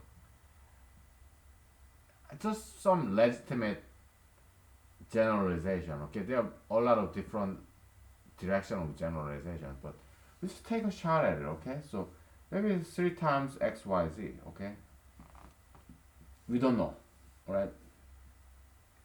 Maybe this guy is what, just x to the cube plus y to the cube plus z to the cube, and x is more than y, is more than z, is more than 0, okay?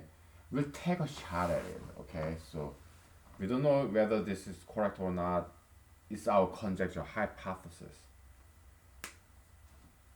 All we gotta do is expand this, okay? So a cube plus b cube plus c cube is equal to d cube, okay? So wait a minute, we are missing one, huh? We have C and D, okay, so we call this guy D, okay, so What would C be? I don't know.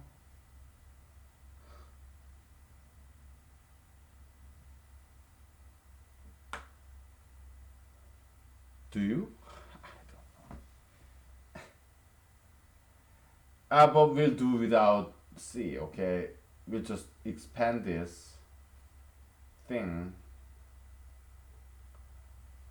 and then we'll see what's what. Okay, so well, first of all, we have to know what is A plus B plus C cube. I don't know how to do this.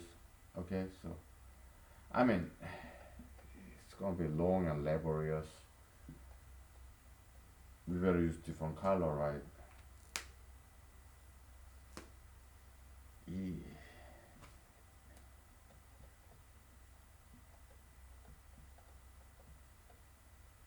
No, we're not gonna do it that way. Okay, so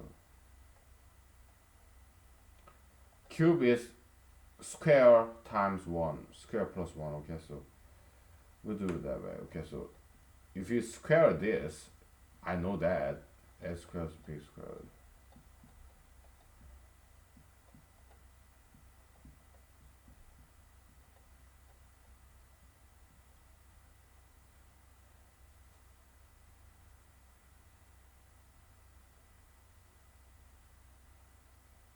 Okay.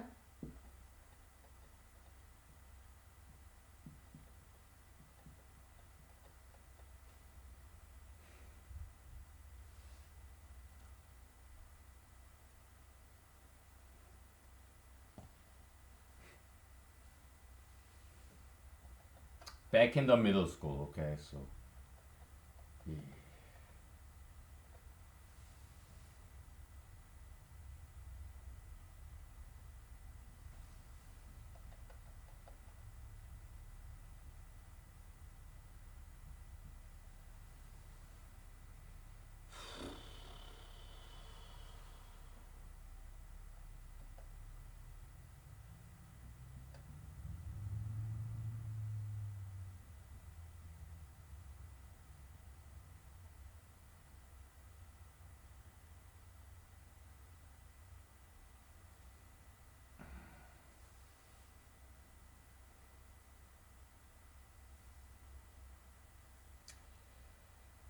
'There's better way to arrange these things.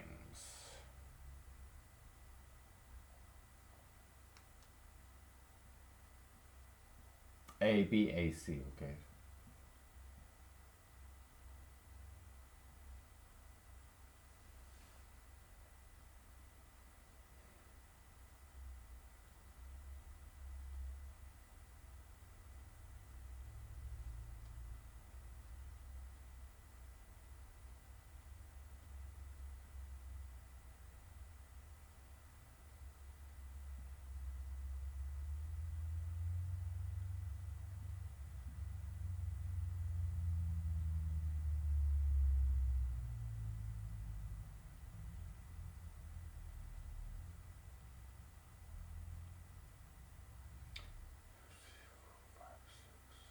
6 times 3. There should be 18 terms. Oh my goodness.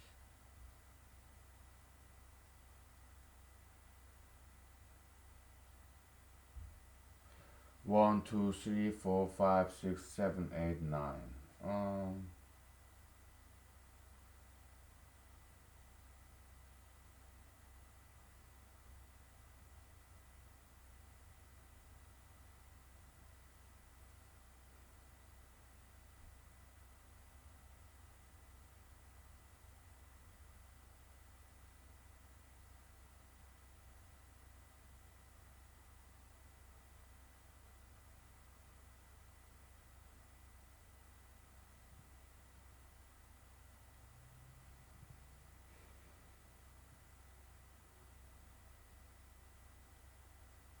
it's kind of interesting actually, okay? It's kind of interesting. Plus 6 ABC. Okay, okay. There's some beauty in there. Okay.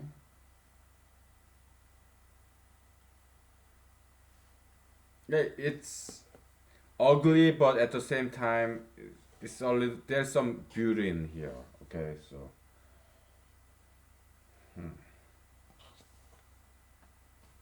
we are very humble. Okay, we are not afraid to do leg work.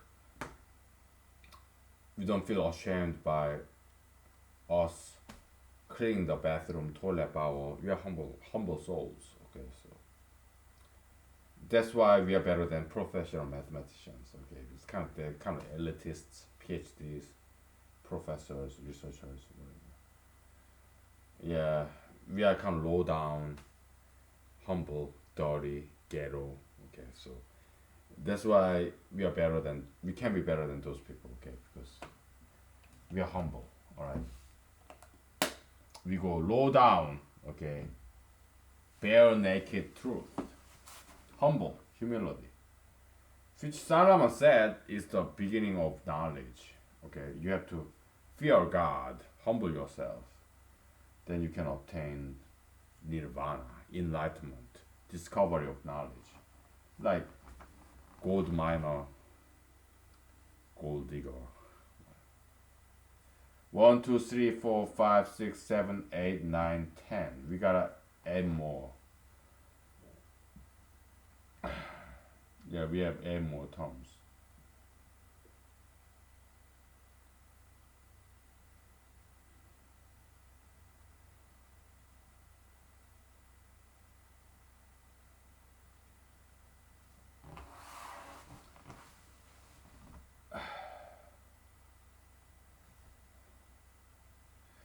Uh,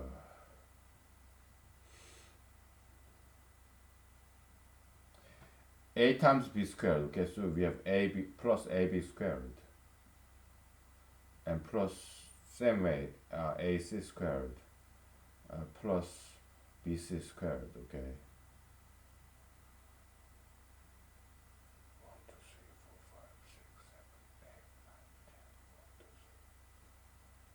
5 more to go.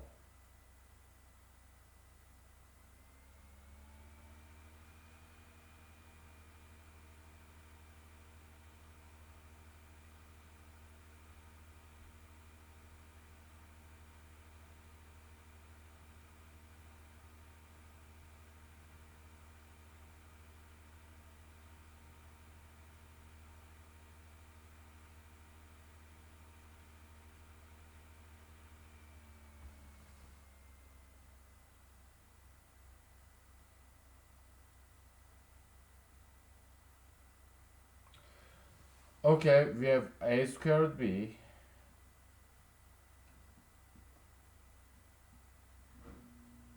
a squared c, b squared c. Okay, so we have that.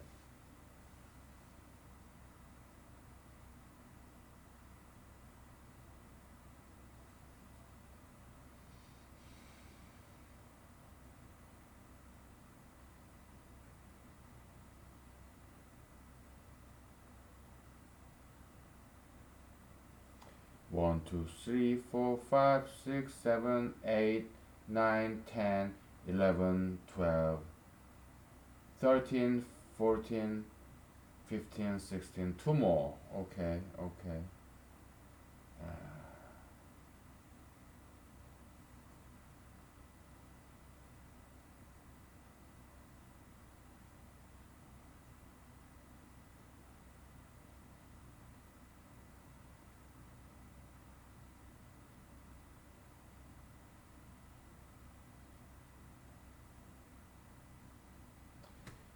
What am I missing?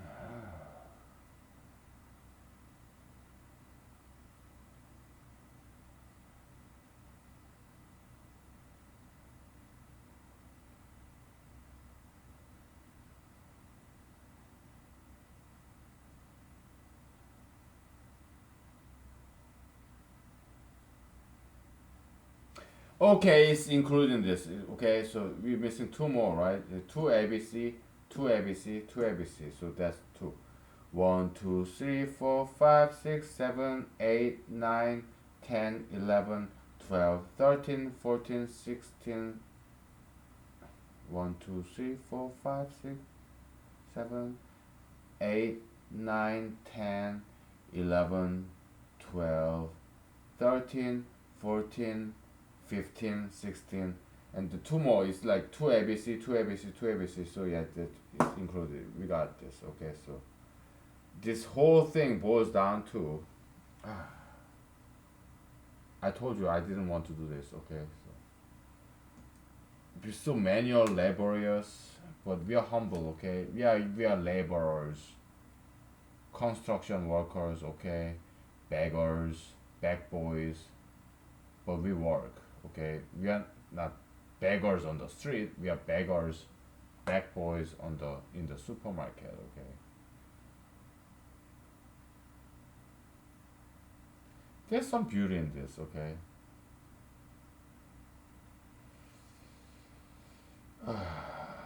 we are in the desert land, just like Moses and his people. You know,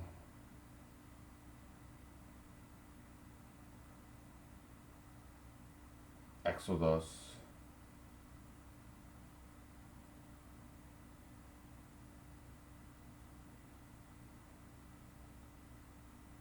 Okay.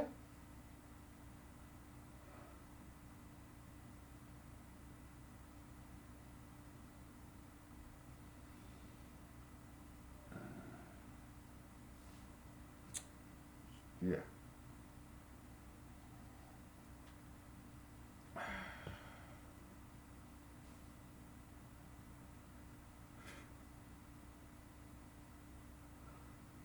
So we'll try to do this. Okay.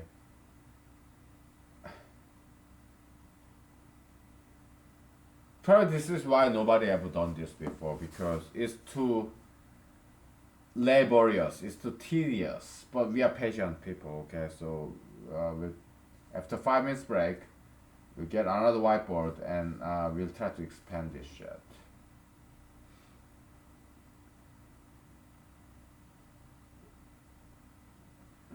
And we'll find C, what it should be, right?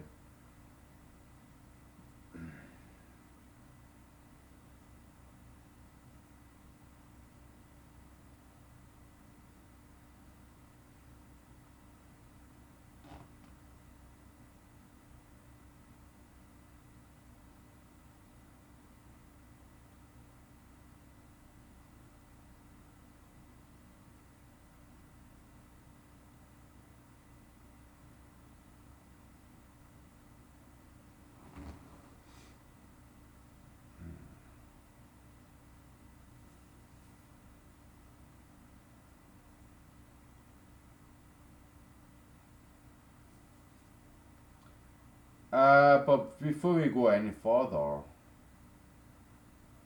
I mean, is this possible? Because we know there is example like 3, 4, 5, 6, right? I mean, B is multiple of 3, but we have 4 here. This cannot be 4. So I guess this guess is wrong then.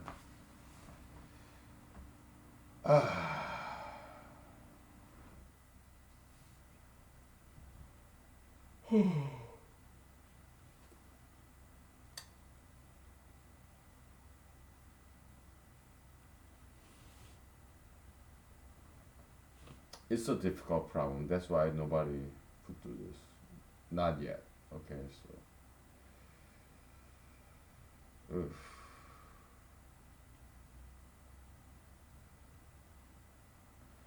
Pythagorean triple is always like 3, 4, 5, well, 5, 12, 13, right? So the middle number is always even number. We got that. Okay. Uh, but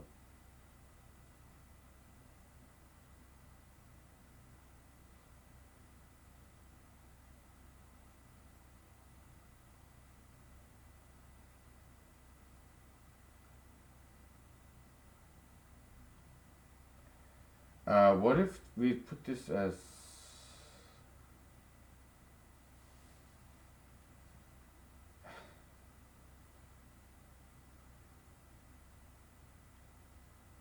XYZ.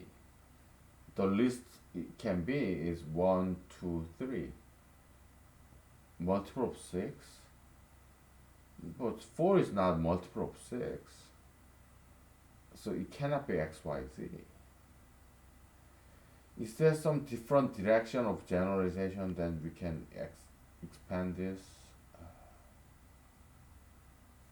What is XYZ? That's like XY plus XY, right?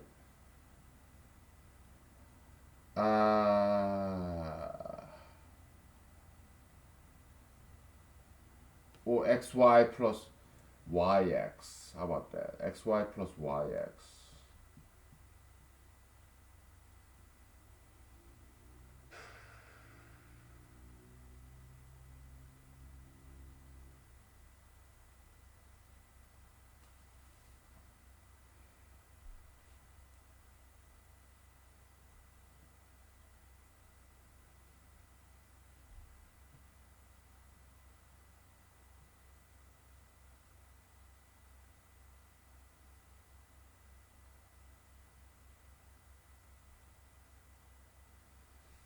Well, how about this guy?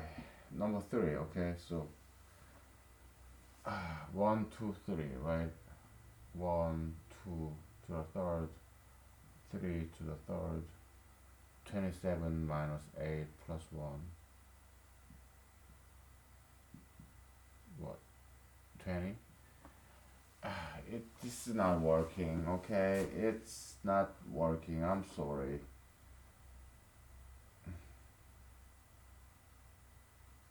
Well, how about this is minus? Again, 27 minus 8 minus 1. Oh no, that's 18.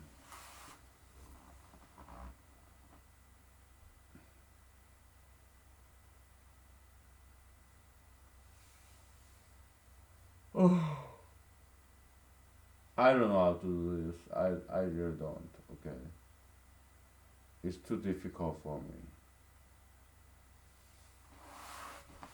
The little mathematics that I know, is I think it's way beyond me. Okay, so I may have to throw in the white towel, call it a day.